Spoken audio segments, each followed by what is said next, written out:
حبيبي وسلم waan soo gaabin doonaa maadaama amin dambana ay tahay madaxna ay hadhay oo aynu rabnay inaan shirka soo xidhanno ugu horeyn waxaan doonayaa inaan madashan aragti wadaaga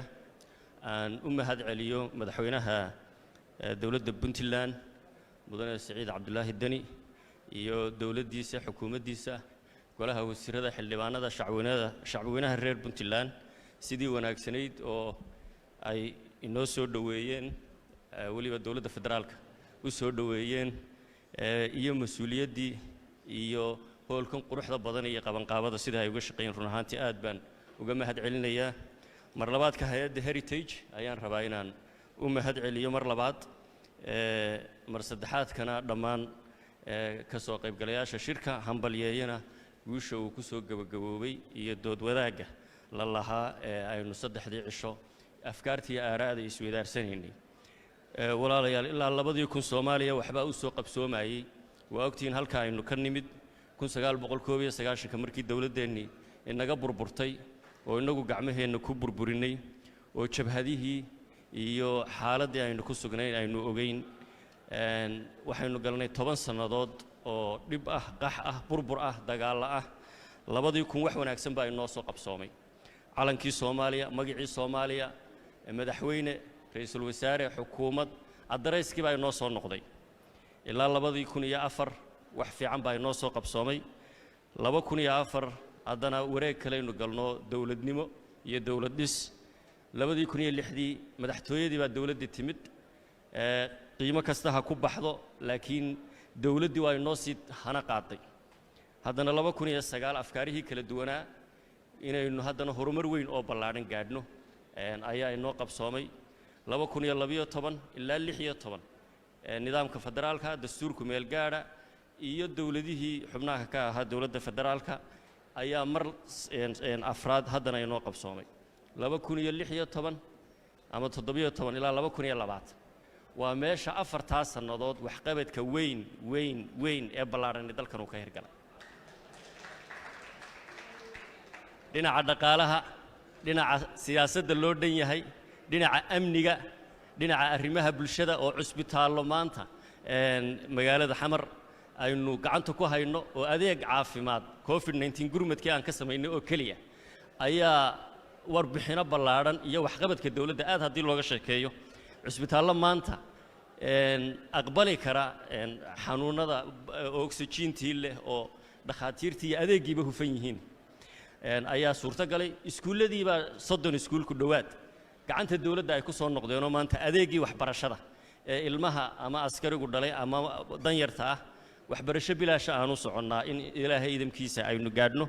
dhaqaalihii baa ogtihiin kobaca weyn ee aynu samaynay miisaaniyad 70 milyan miyaan raahdaa ama kay 100 iyo wax aan ka badnayna ilaa nus bilyuun maanta 500 milyan laakiin kuma filna haddana waxaynu u baahannahay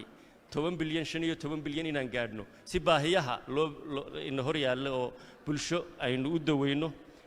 iyo dhinacii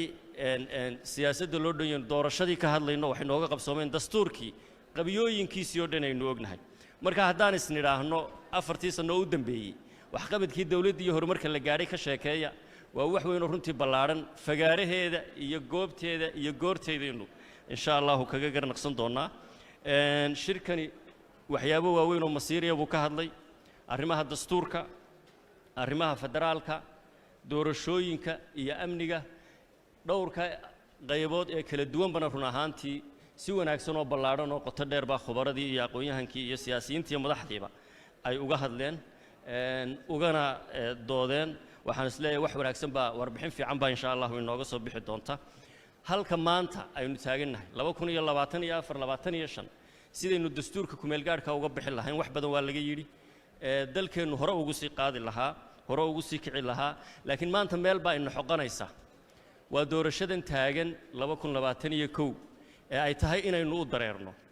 waxaan doonayaa inaan wax yar idin la wadaago 17 sanadood doorashan ka shaqeynay 2001 ilaa iyo 2017 oo xilka la magacaabay ra'iisul wasaare ku xigeenka doorashooyinkan ka shaqeynay waxaan sameyn jirnay 2016 marka badankeeda waxaan qaabilsanaa Hargeysa puntland muqdisho xalana waxaanu samayn jirnay analysis haddaba war baan idinla wadaagayaa maante analysis ku saabsan musharaxiinta faraha badan ee dhowr iyo 20-ka ah marka uu musharaxu is sharaxo magaciisa ayaa la qorayaa profile baa lagu samaynayaa backgroundkiisa laga shaqaynayaa comment baa haddana lagu samaynayaa xoogga uu leeyahay strengthkiisa yacni awoodiisa kartida uu leeyahay iyo in la saadaaliyo siduu ku soo bixi karaa 20 iyo dhowrkii musharax aakhirka 4 musharax ayaa isugu soo gaayay hadhi jiray عجب يا عرب قال يا إسلام في إنجليزي مدكو هذا يا خبير مركانو أنا ليس كاسمينه كو إن كان بنسيجا يعني مدحوينها فرديا فإذا ديرادو هذه يشرب اللي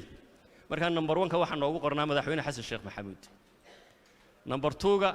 مدحوين الشيخ شريف مدحوينه هو نمبر 3 رئيس الوزراء هو عمر عبد الرشيد نمبر 4 محمد عبد الله فرماتشو مرول بمدحوين فرماتشو نمبر 4 كما دافي تشرين mid kastood weydiiso analysis-kaas marka tirooyinkii la isu geeyo doorashooyinkana tyranny of numbers bay yiraahdaan yacni sida ay isu bedeli karaan laxdada u dambaysa analysis-ka aanu samaynay marnaba qof kastood weydiishaa meesha sooma dhiganin madaxweyne farmaajo ayaa ku guuleysanaya madaxweynenimada sidii ay wax u dhaceen waa ogeyn marka horta iyaynaan isu dardaar warinin meesha madaxweynenimada cidda ilaahay calaf ugu dari doono ilaahay baa og aynu ka shaqeyno in aynu si nabad ah ay inoogu qabsoomaan doorashadu oo aynaan isu dardaar warin nafteenana aynu maaragtay kalsooni dheeraadana isgelino ku kalsoonaano processka iyo tubta in afkaarta la isku daray nabad ku dhacdooda waa wax loo wada baahan yahay waxaan aad u ayidayaa taageerayaana hadalkii madaxweyne Sheekh Shariif ee ahaa fowda ayaanu ka nimid meel dheer baanu ka nimid fowdana dooni mayno in doorashadaasi nabad inoogu dhacdo si nabadahna loogu dareero faa'iiday u wada tahay qof kastoo Soomaaliya maanta halkaynu soo gaadhnay madaxdiinaasa tacabka ugu weyn iyo tacab balaaranba ku lahayd run ahaantii marka aan ka wada shaqeyno sidee baynu isgoyska maanta aynu taagannahay aynu uga talowna waa madaxweyne qorqorna ka hadlay in tabashooyinka iyo afkaarta kala duwan la daweeyo oo laga wada hadlo waan bogaadinay dadaalka madaxweyne Siciid Cabdullaahi Dani iyo madaxweyne Qorqor iyo afkaarta kala duwaneed ee dalka horukiciisa iyo horudhiskiisa qaybta weyn ka qaadanaysa shirweynahan ka soo baxday ilaahay 2020 si nabad ah ha inagu dhaafiyo kii inantu dhashaba abtaal loo yahay kii hooyaday guursadaa waa adeerkay baan waqooyiga Kanada habartay ninkii arooso adeerkay leewaaye waa mahadsantihiin wassalaamu calaykum waraxmatullaahi wabarakaatuh